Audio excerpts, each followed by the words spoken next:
Good morning, everyone. I'm glad to see everyone up and about this morning. I'll turn on my camera just a second.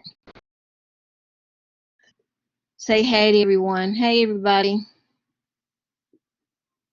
I hope you're doing well, safe, and healthy. Hope all your family's healthy. We're going to be starting on chapters 30, 31, and 32 today. I'm going to try and get through all this as quickly as possible. I know it's a lot of material to cover. So as we go along, if you have any questions, feel free to either type them in or raise your hand, and I'll try to stop and address those questions as we go.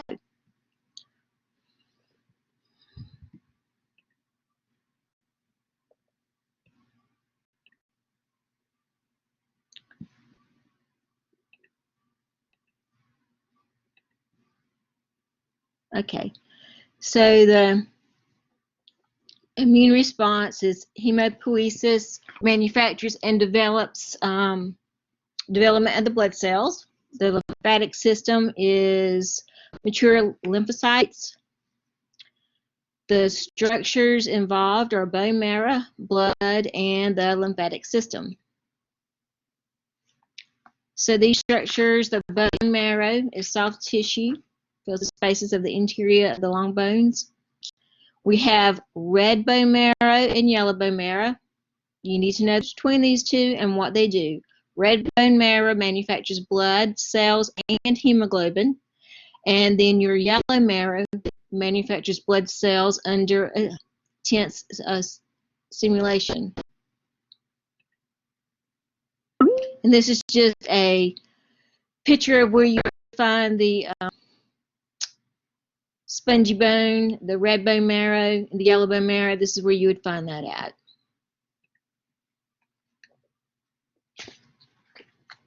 Blood consists of cells suspended in plasma. You have red blood cells. Red blood cells are your erythrocytes. White blood cells are your leukocytes. Platelets are thrombocytes that form loose blood clots. You need to know these definitions for sure, because they are used interchangeably, so become familiar with those. And then this is how it is suspended like in a test tube. So you have plasma, then you have a small part is your leukocytes, and then your red blood cells, your erythrocytes. And these are how the elements are formed. So your erythrocytes, you have to have blood cells. This transports the O2 and removes CO2 from the tissues. Erythropoiesis is the production of erythrocytes, and it requires iron, B vitamins, B12, B6, and folate. Erythroblast, these are immature erythrocytes. Hemoglobin is what carries oxygen to the cells of the body. Generally, when we talk about hemoglobin, it's going to be 12 to 18, and that's going to vary depending on what source you look at. So when you have a question on NCLEX or a question on a test, it's going to, the hemoglobin or whatever blood work they're asking you about is going to be far from the normal. It's not going to be so close or right in that normal limit that you're going to question it. It's going to be kind of far off from that normal limit. So you're going to be able to tell what's going to be abnormal. Bilirubin is residual pigment that's destroyed by erythrocytes. RBCs, typically 4.2 to 5.4. Once again, that's going to depend on whatever source you're looking at.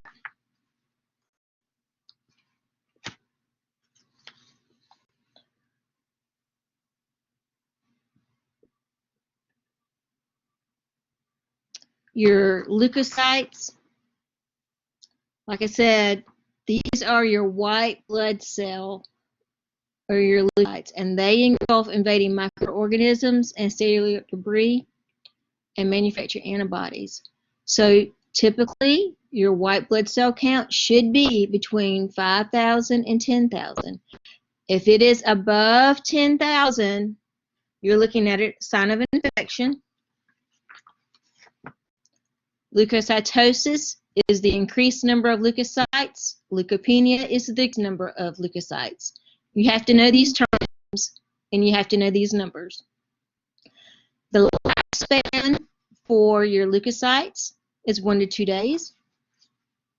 And it can be longer than that depending on the infection and the extent of the infection.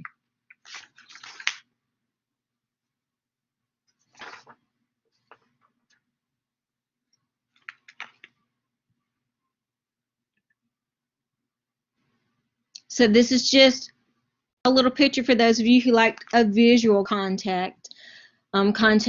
This is just a white blood cell picture. They have first response when there's a sign of infection. They're the first ones to come out and start trying to engulf that infection. Types of sites. You have your neutrophils, basophils, eosinophils, and the granulocytes.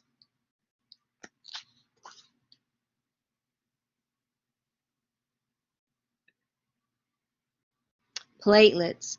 Platelets are a big deal. Platelets, 150,000 to 400,000. You have to know those numbers. The lifespan is 7.5 days, and it's produced by the red bone marrow.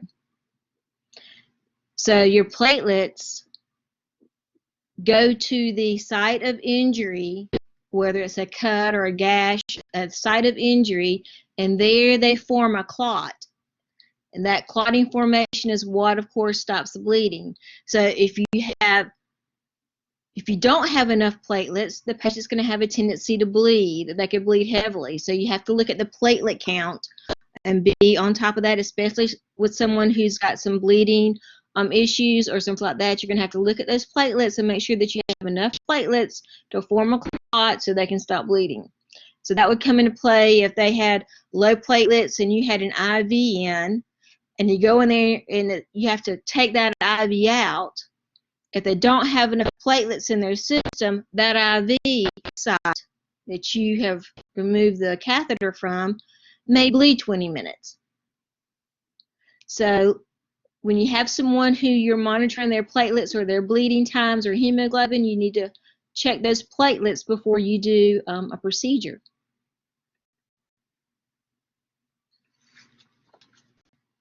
Plasma, contents of plasma, 90% of it's water, 10% of it's protein. Plasma proteins, transport proteins. We have albumin, helps maintain osmotic pressure, globulins that prevent and modify infections, and the fibrinogen, which is a clot-forming agent as well. We give albumin lots of times whenever someone's pressure may be consistently low or their nutrition is down because it's full of protein. We may give them some albumin, but plasma is made albumin, globulins, and fibrinogen. Water, big percent of it.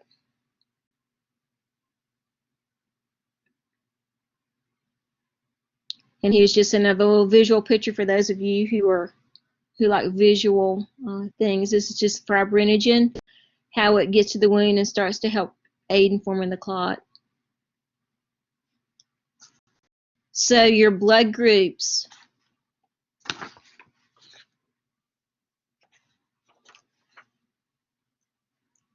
You have 4 blood groups, A, B, AB, and O. It is determined by heredity. The antigen means identifying protein is present or not present. For example, type O has no antigen. Rh factor, positive protein present. If it's absent, negative. For blood transfusion, both type and Rh have to be compatible, and you have to do that type and cross match as well before you give the blood.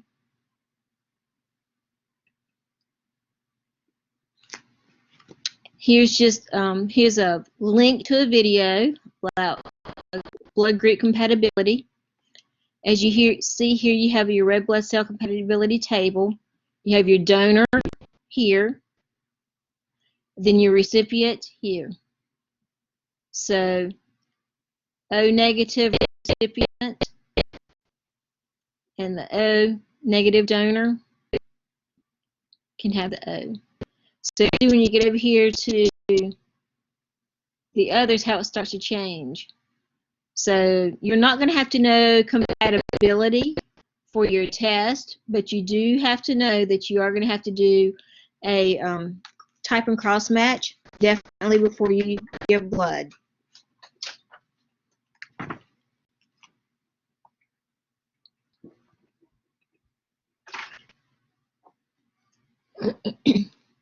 Transfusion reactions. I've seen quite a few transfusion reactions. I've seen low back pain. I've seen elevated temperatures. I've seen fevers and rashes. So I have seen quite a few blood transfusion reactions. So you do need to be familiar with these. If you are going to work in a hospital, you're probably going to be exposed to a transfusion reaction at one time. So you have acute hemolytic, which is an intravascular type reaction, destruction of the blood cells. You have a febrile reaction, allergic reaction. You can have a bacterial reaction, circulatory overload. So whenever you are transfusing your blood and you get your consent, you've done your type and cross, the blood's ready for you to go get, you need to make sure that you have your IV hooked up and ready, your normal saline is running in, vital signs have been established. You go down to the blood, you pick it up after it's been verified with the blood bank, you get back to the floor, you're going to make sure that it's checked again, either with a second nurse or you in the barcode scanning system, whatever your facility has. Make sure that the patient understands that if they have any itching, shortness of breath, any chest pain, low back pain, that they need to call you right away to come in and look at them.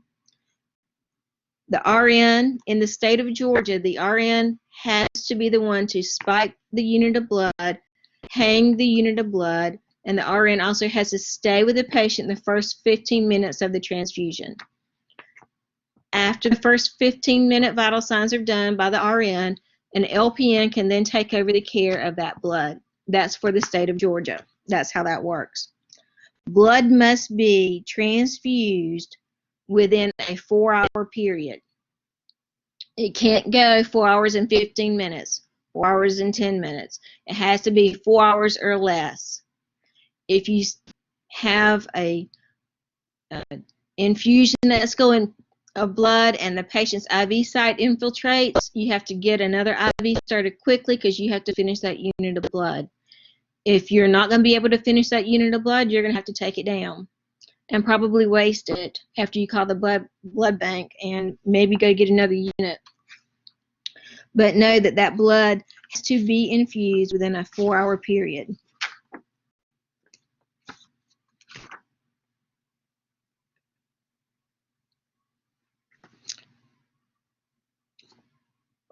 Any questions about your blood type, your WBCs, your RBCs, platelets, plasma? Any questions about that before we go into the lymphatic part? I have a question about bands. Okay. What are they? I mean, I understand that they're the immature neutrophil, but I don't understand like how they come into play with things. Well, it has to do with the infection part. If they're immature, right? That's it. It's just an infection indicator. That's all.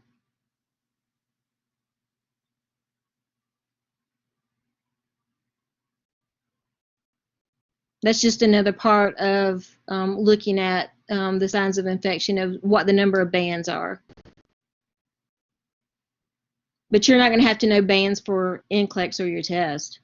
More than likely, they're going to stick with white blood cell, RBCs, hemoglobin, platelets, more of the PT, INR, PTTs, these kind of things that you're going to see all the time.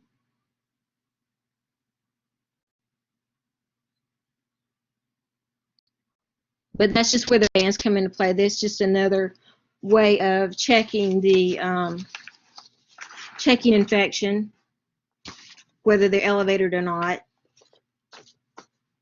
Just like you would look at the eosinophils or the neutrophils, it's the same thing. Does that answer your question, Lindsay? Yes, thank you. Okay. Anybody else have a question?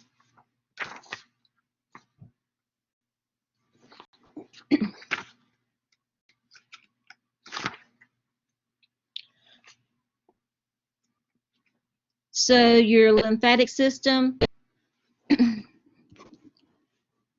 circulates interstitial fluid and carries it into the vein, filters and destroys agents, fights infections, and removes harmful substances. That's the purpose of the lymphatic system.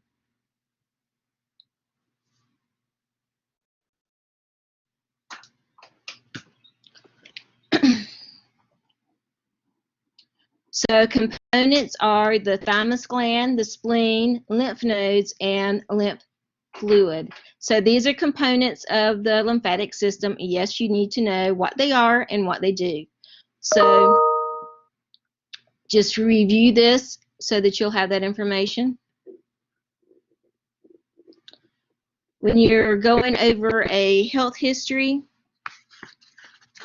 you want to ask the patient if they've had any prolonged bleeding from an obvious injury, unexplained blood loss, fatigue, chills, discomfort, any dietary changes, drug history, and travel outside of the country. Your physical exam, of course, is going to do skin, pulse, palpate the lymph node area, look for any tenderness or swelling, tonsil inspection, size of extremities, because you want to see if it's unilateral, bilateral. If it's unilateral, more than likely it's lymphatic circulation that's impaired.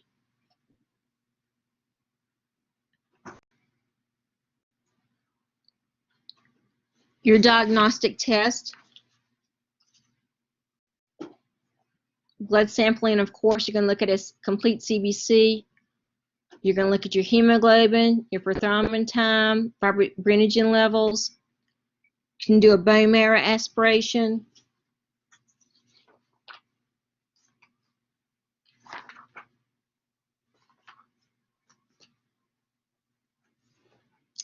Schilling's test, and that's going to diagnose some specific illnesses. Lymph node biopsies, ultrasounds, x-rays, CT and bone scans. This is to a video on a bone marrow aspiration that may be helpful. So you can look at that at whenever you have time.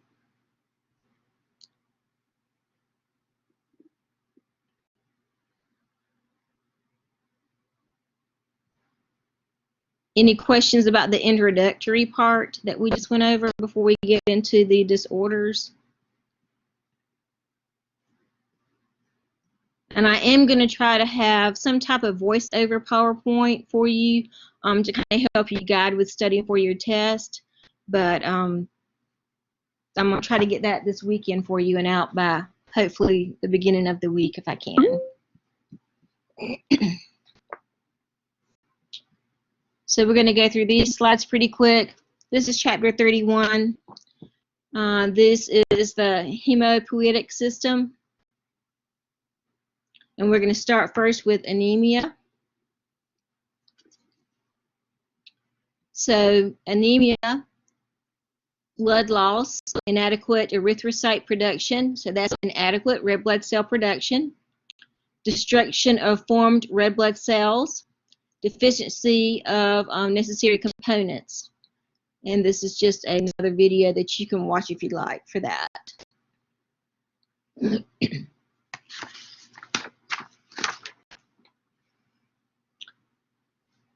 So findings and factors, your assessment findings.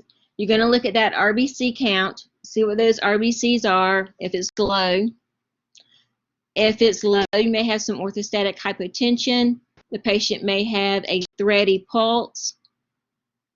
They may have even a noticeable heart murmur. Tachycardia, tachypnea. Their skin will be cool and clammy. They can have some shortness of breath. Someone with blood loss can also have chest discomfort, acidosis, headache, vertigo, pallor. You need to know all of these assessment findings for RBC. Inadequate RBC, you need to know all of these assessment findings. So when a patient comes in and they're having chest pain, but then they have stomach pain, if they also say they've had some black tarry stools, you're not going to immediately think that they're having an MI. You need to make sure that you get some vital signs first before you go into your next step. Because make sure that you are talking with the patients, asking them what's going on with them. Don't always assume that just because they say chest pain one time, you ask if there's any other signs and symptoms to go along with it that would lead you to do something in a different order. Risk factors. You can have acute or chronic blood loss, and that could be from a peptic ulcer. You can have inadequate diet that can cause some malabsorption. Bone marrow suppression, that could be from treatment of cancer, or it could be cancer, and it could be age-related as well.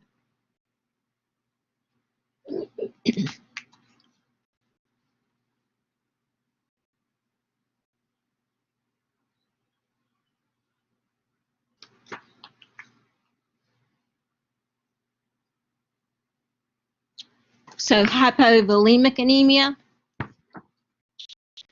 causes sudden loss of large volume, especially of blood.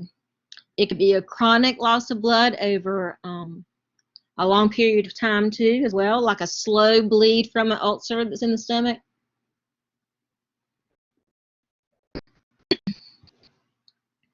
Assessment findings for your hypovolemia. Here again, some of them are the exact same thing. Extreme pallor, tachycardia, hypotension, you're going to see the same thing here. Reduced urine output, altered level of consciousness, fatigue, chills, tachypnea. For your hypovolemic anemia, this person's probably going to have a blood transfusion pretty quickly. You have to treat the underlying condition or the cause of the blood loss.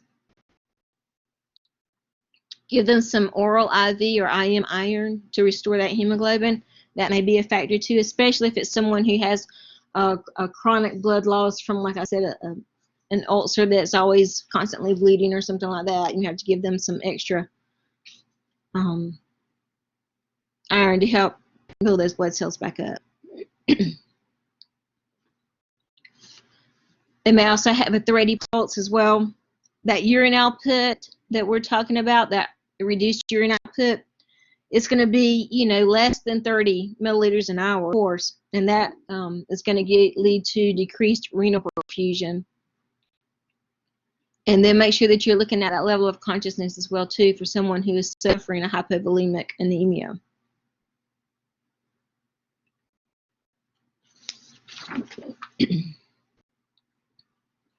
So the nursing process for this patient, of course, it's going to be history, vital signs, lab test, physical exam, look at their intake and output because you're going to look at that urine output. Interventions, monitor that CBC. You're going to look and see what the hemoglobin, hematocrit, platelets, what those are. Assess those vital signs. You're looking for hypotension and tachycardia. And once again, that INO, you're going to look at that as well. That's going to be part of it. This person you're going to treat first with probably some blood to get that blood pressure up once you have the hemoglobin results. This is a link to a video with a patient with some hypovolemic anemia and how they treat that.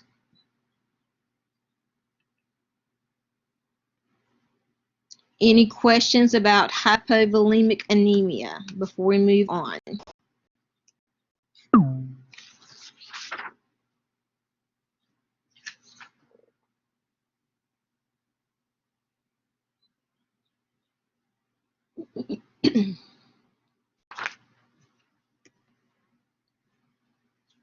So moving on to iron deficiency anemia.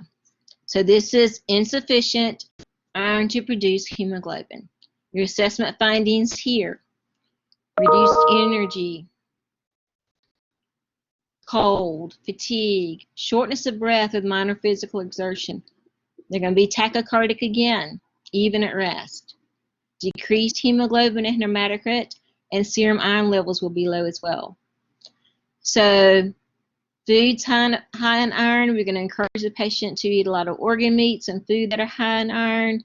We may have to give them some oral or IM or IV iron as well. They may even be so low that they may have to have a blood transfusion with that iron level if it's too low. Remember that if you're going to give iron IM, you're going to give that using that Z-track method. Know that whenever you are going to give liquid iron, say you're going to give someone liquid iron and they're going to have to drink that. Does anyone remember what you're going to need to do with liquid iron when you give that?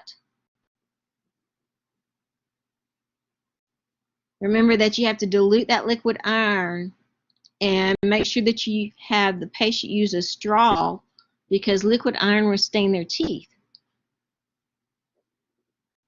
Iron is best given on an empty stomach with water.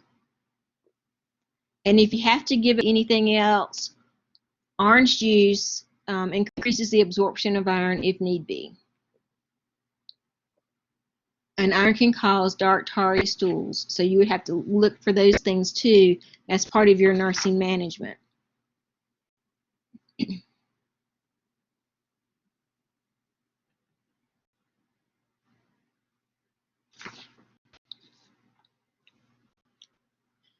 So sickle cell anemia, this is when the hemoglobin has an S, crescent, or sickle shape to it.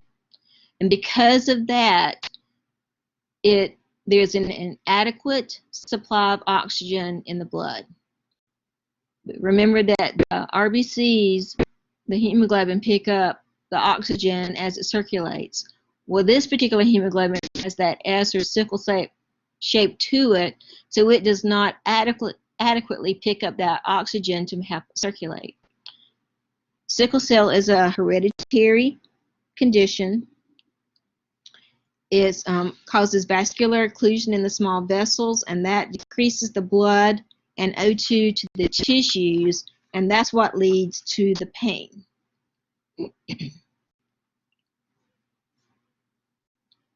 So here you see a picture of the sickle shape of this. That's what's not able to pick up the oxygen adequately.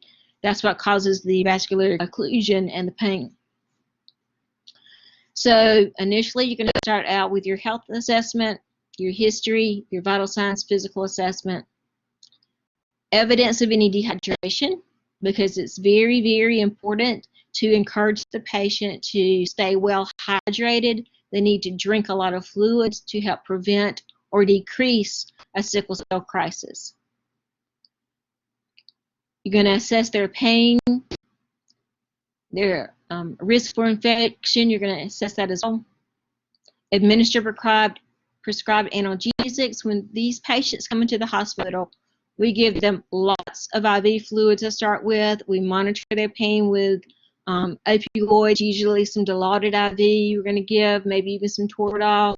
Going to give them some pain medication and oxygen, of course, because remember, this shape of this cell does not allow for picking up that oxygen, getting it to the tissue. So make sure that you give that patient some oxygen, especially in the early or initial crisis stage.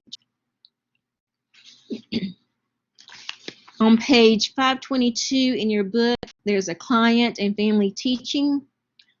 That's a good box there on that page 522 of teaching the patient on how to monitor, manage, and take care of themselves once they're discharged from the hospital. So make sure that you review that little box on page 522, client and family teaching of the sickle cell patient.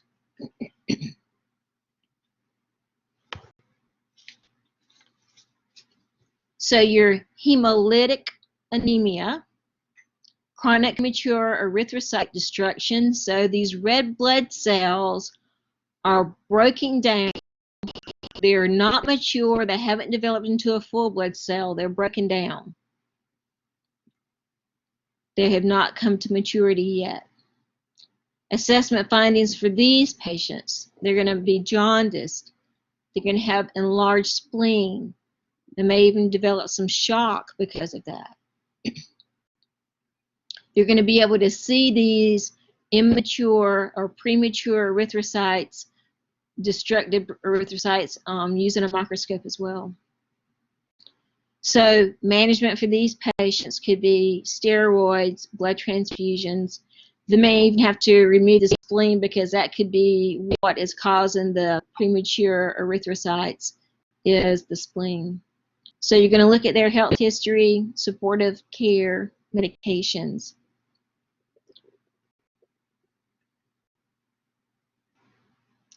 Thalassemia.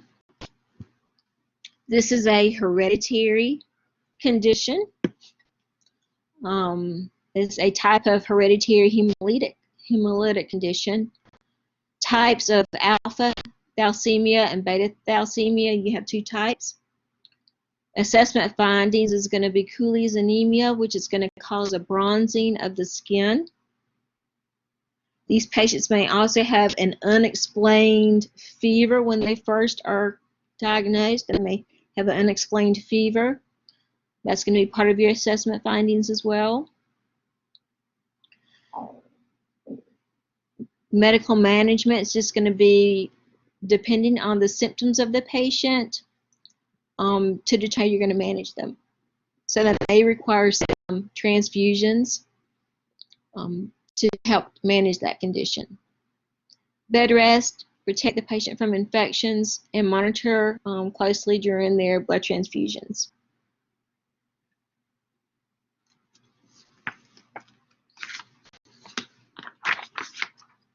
Pernicious anemia. This is the lack of intrinsic factor necessary for the absorption of B12. So these patients do not have that factor that help them absorb B12. Pernicious anemia can cause degenerative changes in the nervous system. It also can be a secondary to removal of the stomach or part of the small bowel resection. That can also be a cause for your pernicious anemia. So the findings for this patient can be numbness, tingling in the legs, and that's going to be some of your degenerative neuro changes. You're going to see that. You can also see some glotitis, digestive disturbances, diarrhea, shortness of breath. These patients may also be jaundiced as well. Depending on the hemoglobin, it could be some confusion, depression. You're going to diagnose this patient using blood and bone marrow studies. So you could do a bone marrow aspirate, Schilling's test, and a blood smear, which is just another type of blood test that you would look up under the microscope.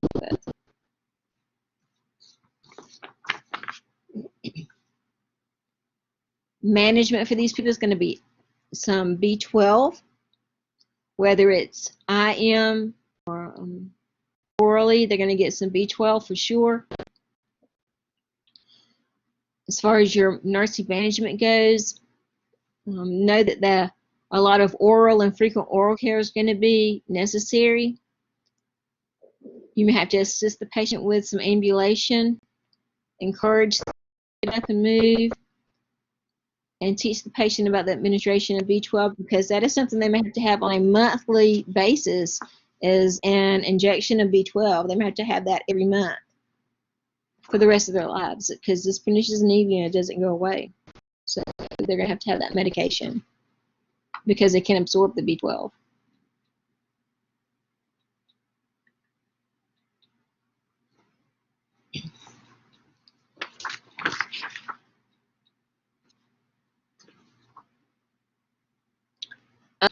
Folic acid deficiency. These are immature erythrocytes. Insufficient dietary intake of foods rich in folic acid. So they may have severe fatigue. Sore, beefy, red tongue, that's consistent with your folic acid deficiency. Lightheadedness, weakness. Once again, we're going to use a Schilling's test to do that. We're going to supplement them with folic acid, encourage them on a balanced diet. Teaching diet, oral hygiene, because of that beefy red tongue up there, and promote rest for your folic acid deficiency.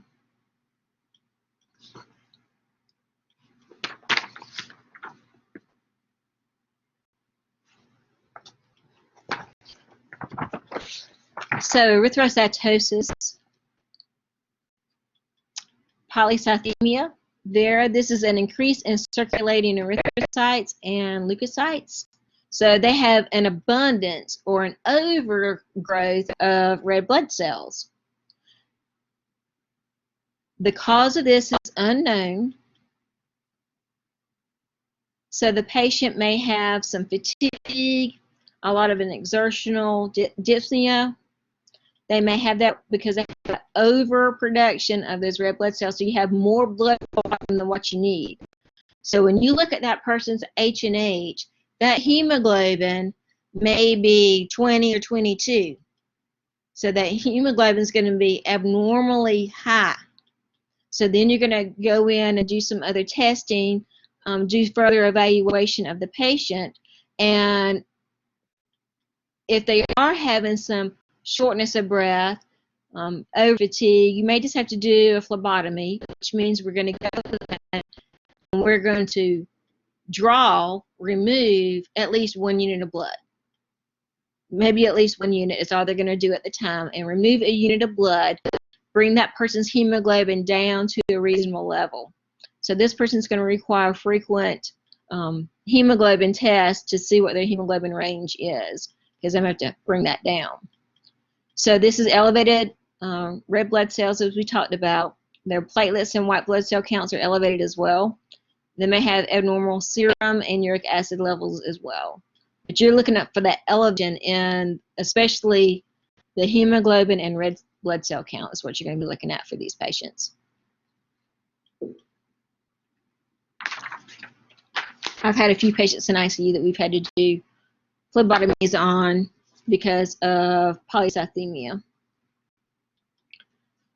So your leukocytosis can be associated with your leukemia. This is when you're going to have your low white blood cell count. It's going to be abnormally low.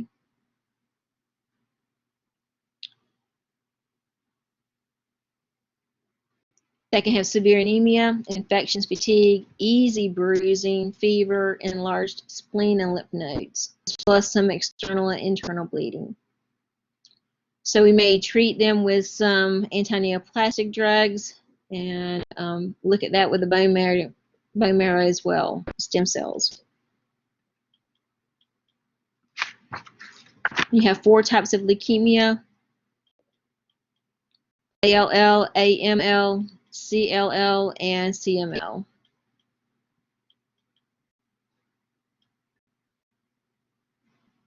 The nursing process for this is just going to be your physical assessment. Look at those lab values. Know that these patients are at risk for infection, depending on what that white blood cell count is. You may have to do some neutropenic precautions as well for this patient, depending on what their white blood cell count is. They're at risk for hemorrhage, activity intolerance, fear, anxiety, because these leukemias can be very aggressive, especially the acute myeloid leukemia. This one can be very aggressive with this disease. There was a nursing student at a college that a friend of mine teaches at, and she developed acute myeloid leukemia in December, and she passed away in January this year. So she was alive less than a month from the time of her diagnosis to her death. So it can be very aggressive.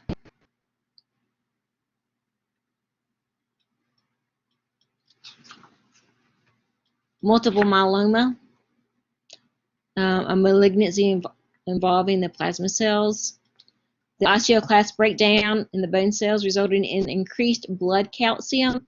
So with these patients, you're going to have elevated calcium. They're going to have osteolytic tumors. These tumors are going to look like punched out or honeycombed appearances in the bone. You're going to see that whenever you look at the bone marrow under the bone biopsy. These patients have severe pain. That's one of the things that usually brings them to the doctor to start with is pain. They don't know why they're having this pain, but usually it's the pain that takes them to the doctor. They have an infection, symptoms of anemia, bruising, nosebleeds, renal calculi, but the pain is the first thing that usually gets them to the doctor.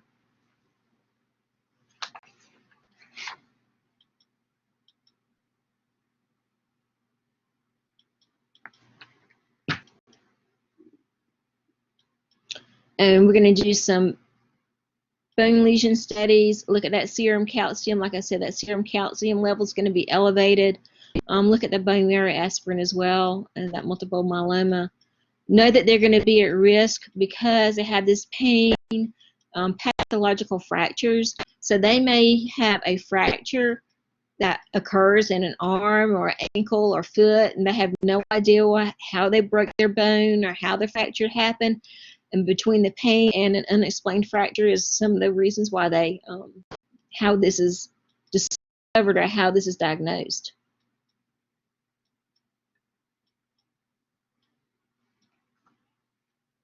The treatment for this patient is going to be some steroids. You're going to, of course, use anti-cancer drugs and antibiotics, analgesics, transfusions if need be. They did have a pathological fracture, just depending on the severity of the fracture, where it's located. You may have to do a cast, depending on where it's at. Stem cell transplant, bone marrow aspirations, how you're going to diagnose and manage it. As far as nursing goes, assess the pain, give that patient their pain medication, look for those signs of infection, elevated temp, elevated white count, fatigue, any excessive bleeding because they have a tendency to bleed, clot formation, so you're going to be assessing their lower extremities for any DVT. You're going to be doing your lung sounds and chest assessment, see that they have a PE developing. Ambulation, analgesics, and safety is key here because if they can have just a pathological fracture, just think what a fall could do that could cause a fracture. So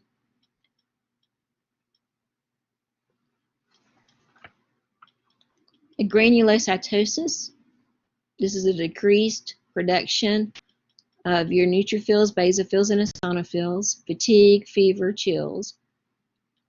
Cause can be remove the causes. Of course, that will help with the medical management.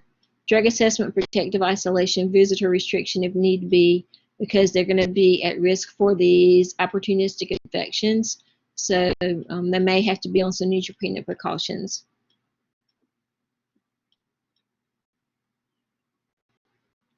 Your pancytopenia, all the numbers of the cells are reduced. The red blood cells, your RBCs, your platelets, everything is reduced here. and it can be caused by autoimmune exposure to toxic chemicals, radiation, even some drug therapies can cause aplastic anemia, weakness, infection, opportunistic infections, unusual bleeding, petechiae, ecchymosis. You know the definitions of petechiae and ecchymosis, I'm sure. They may have enlarged spleen or abdominal pain as well. In diagnostic, the same. Bone cell count, bone marrow aspiration. But here, like I said, all of your numbers are reduced. That means your white blood cell, your red blood cell, your platelet counts, all of those are reduced with your pancytopenia.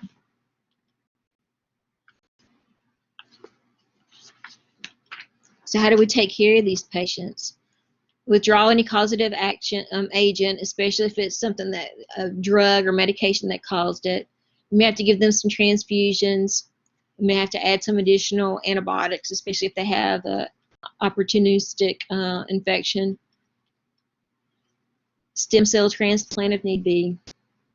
As far as your nursing management, physical assessment and symptoms, infection prevention, nutrition, and monitoring blood transfusions. And here's a video link to aplastic anemia.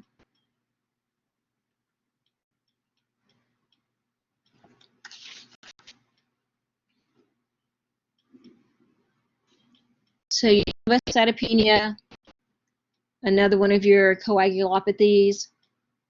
Platelet manufacture in the bone marrow is decreased, or platelet destruction by the spleen is increased. Causes can be leukemia, malignant blood diseases, severe infections can cause thrombocytopenia. So we see this patient may have a lot of bleeding. Internal hemorrhage also. Causes, like I said, eliminate the causes. Give them some steroids if need be, transfusions.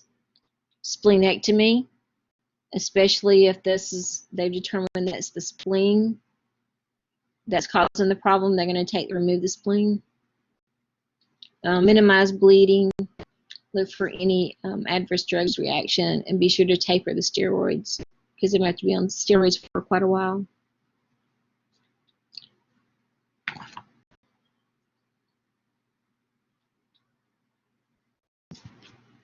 Your hemophilia patients, this is a hereditary disorder, mother to son, clotting factor.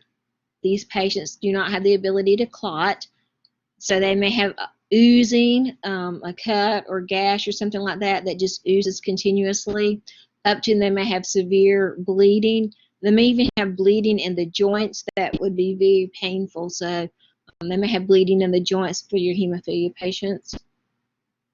Diagnostic coagulant factor is what they're going to draw that lab work and look at that under the microscope.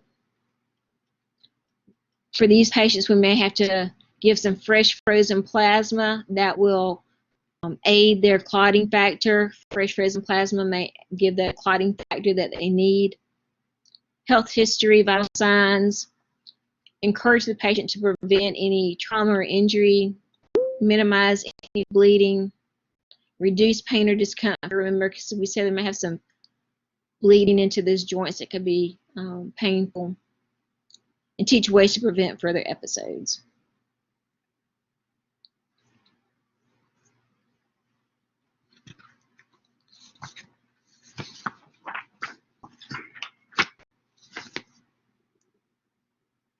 Care and complications. So these are your lab tests that are most used for all of these disorders that we just talked about. Here are your medications that are mostly used for the disorders that we talked about. Transfusion and complications could be heart failure.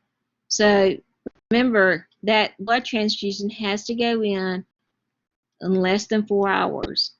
So if you were doing a blood transfusion on someone who already has some type of underlying cardiac condition, if you infuse that blood within an hour or 2 hours, you may put them in fluid overload. So make sure that you are familiar or that you remember your signs and symptoms of heart failure and how to treat that. And yes, you do have to do transfusions on people with heart failure, so you have to be extra diligent whenever you're doing that. But this is just a list of different medications and tests that are used for all these disorders.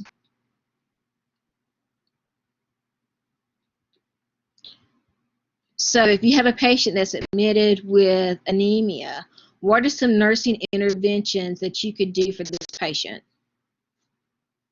Anybody? Start an IV and provide them with fluids and encourage oral intake, fluid oral intake. Yeah. Yeah. Maybe give them some oxygen, right? So, because anybody with anemia might be a little short of breath, right? Because they don't have a whole lot of oxygen circulating because their blood's low, right? So give them a little oxygen. Start an IV. Oral intake's good. You might want to check a stool specimen, right? See if there's any blood in their stool. Schedule periods of rest.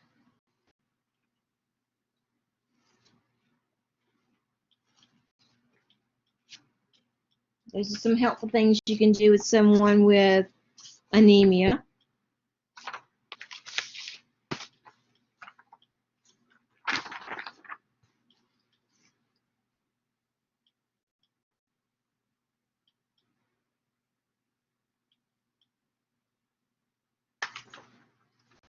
Anyone have any questions about any of the hematopoietic disorders?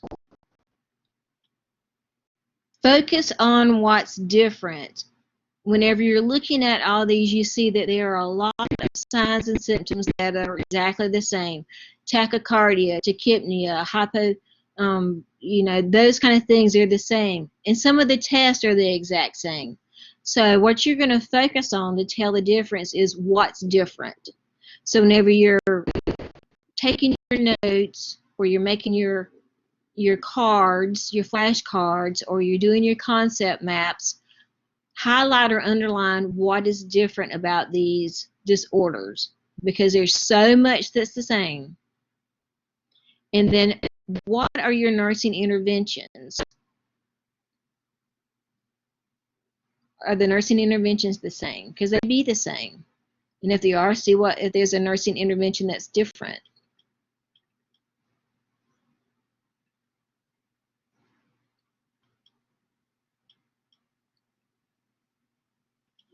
I have a quick question about, like, when you said you would get a stool specimen to see if there's blood, why would there be blood? Well, if they're not able to clot, they may have a GI bleed. Oh, okay. So you have to think about that. So sometimes they may have some internal bleeding that's going on. Okay. And if they don't have any clotting factors, that's why they're bleeding. Okay, that makes sense.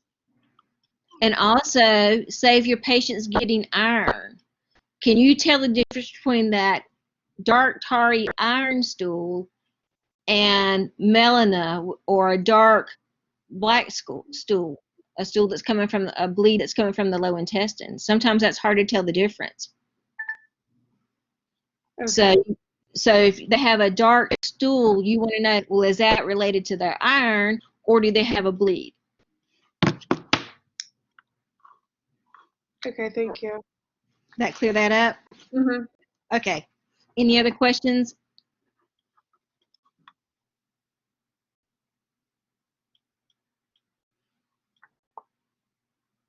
Okay. Caring for clients with the disorders of the lymphatic system. I know I try to rush through this because I know that if I talk too long, that's just, you just lose interest. I know I would anyway.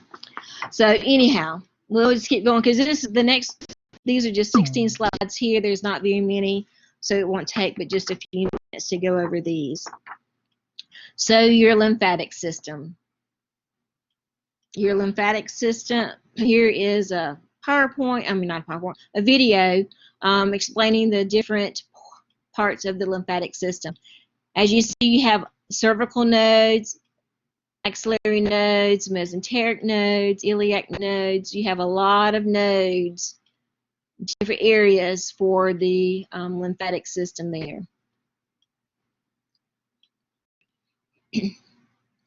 Starting with lymphedema. Lymphedema, the accumulation of lymphatic fluid from an impaired lymph circulation, and it can be primary or secondary. So when you look back here, an area might have an occlusion in it. And if one of these lymph node areas has an occlusion, it's going to cause that fluid to accumulate in or around that area. Like I said, it can be primary or secondary.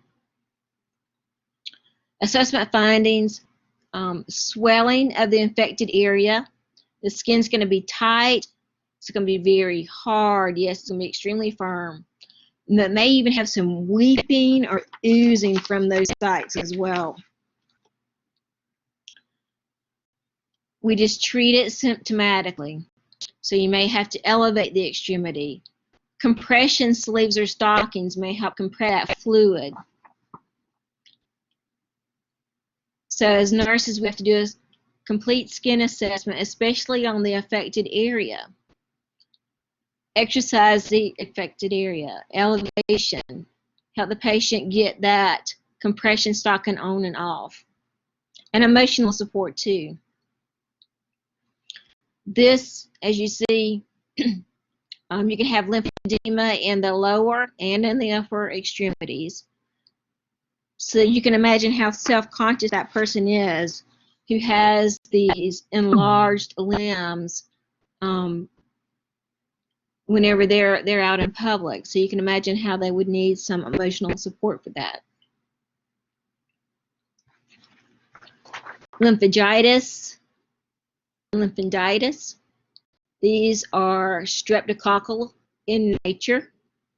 You will see red streaks. This is an infection, fever, tenderness, and enlarged lymph nodes. Not an accumulation of fluid, but enlarged lymph nodes. We're going to give broad spectrum antibiotics. Assist the patient with any ADLs. Elevate the extremity. Provide warmth. Monitor the temperature. See if that patient's fever is improving. And if it's the extremity, you may have to teach them how to put the elastic sleeve or compression device on to reduce that swelling.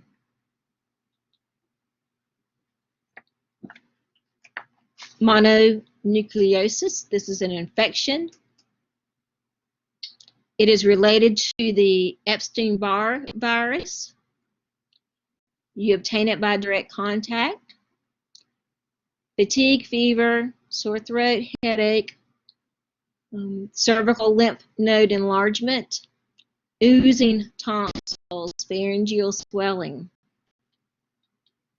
So to diagnose them, you would do an Epstein-Barr virus antibody. So this is going to be a blood titer that's strong, and they're going to look at that for the mononucleosis. And this is just a link to a video for that for you. As you see, the throat of this person is going to be very red. You're going to have all this exudate, purulent drainage. Sometimes it's mistaken for strep throat. This is not strep throat. This is going to be mono. Like I said, you're going to have to do the mono, the Epstein-Barr virus titer to see because it's related to that virus.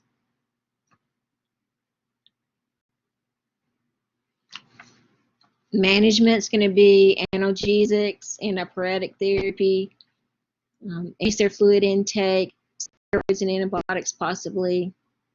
As the nurse, you're going to inspect the throat, palpate those lymph nodes, See if you see have any lymph nodes swelling up in the neck area. Bland foods, because it's going to be painful to swallow. Cool liquids. Emotional support.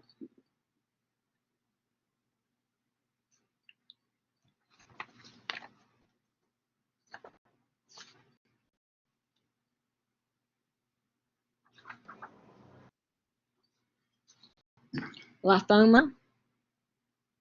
We're going to look at Hodgkin's disease. So Hodgkin's disease etiology, the Reed-Sternberg cells, which are identified under the microscope, is the etiology of your Hodgkin's. Painless lymph node enlargement, epigastric pain, weight loss, anorexia, low-grade fever, night sweats, anemia, thrombocytopenia. These patients have a poor resistance to infection.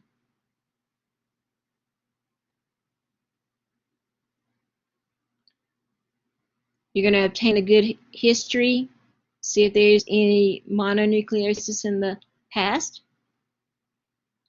Risk infective airway clearance they can have. They can also have impaired gas exchange, so be mindful of that. Your interventions is respiratory status, give them O2, prepare for intubation if need be, because they can become sick really, really fast. And the reason why is because they have a poor resistance to infection. Because they have a poor resistance to infection, they can become septic extremely fast.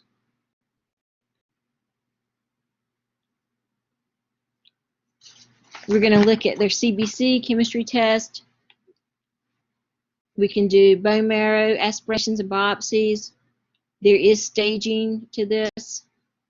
You are not going to have to know staging of this for your test. Treatment is going to be localized radiation, chemotherapy drugs, transfusion, stem cell transplants for your Hodgkin's disease. Non-Hodgkin's is a malignant disease that originates in the lymph nodes, can be genetic link, can also be environmental triggers.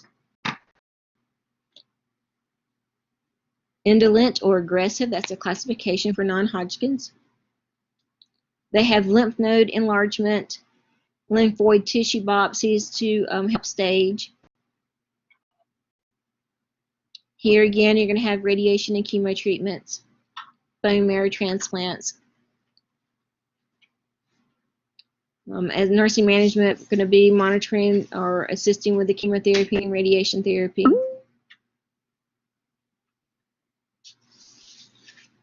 And then here's just a side-by-side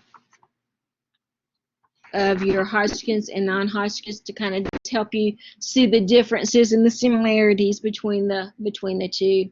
So with your Hodgkin's, there's 4 types, usually 15 to 40 years or 55 or older. Reed-Sternberg cells, those are what's going to be present. That's your telltale sign of Hodgkin's. 40% of these patients are positive for Epstein-Barr. B-cell in origin, above the clavicle and spread downward. This is a little bit more curable. Your non-Hodgkin's, you have 30 subtypes, usually peaks after age 50. No red Sternberg cells. You're going to look at this abdomen and tonsils. And this is less predictable growth, spreads quickly. This is less curable. So this just gives you a side-by-side view of these two, just to kind of help you with your concept map a little bit. Yes, Mystery. For Hodgkin's disease, you said that we would ask if they had a history of mono. Can they get the disease if they haven't had mono before, or is it only if they have mono? No, it says 40% positive for mono. Okay. Yeah, so they don't have to have had the disease to get it. They're just going to have the Reed-Sternberg cells are going to be your telltale sign of that only 40% of patients are positive for Epstein-Barr or pathogen. But that would just be like a lead-in question to kind of give you some background of what you're looking for.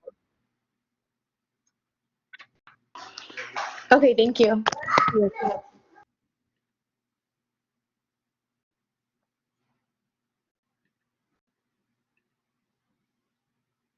Any questions?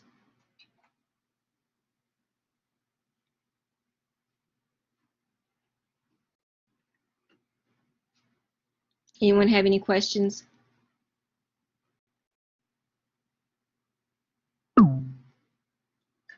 I'm working on the test right now, but I will maybe get some more information to you between now and hopefully Monday, some helpful hints or whatever for the test. And let me know if you have any questions. Just feel free to send me a message or an email, and I will get back to you as soon as I can with that. I will be posting the recording on Blackboard. I'll send you a message as soon as that's up. There is a lot of information here. Just keep doing what y'all are doing because y'all are doing fantastic. I have a good feeling about this class. Y'all are doing great, and it's almost over this first semester. So if you don't have any questions, we'll just call that an end to it unless someone has something.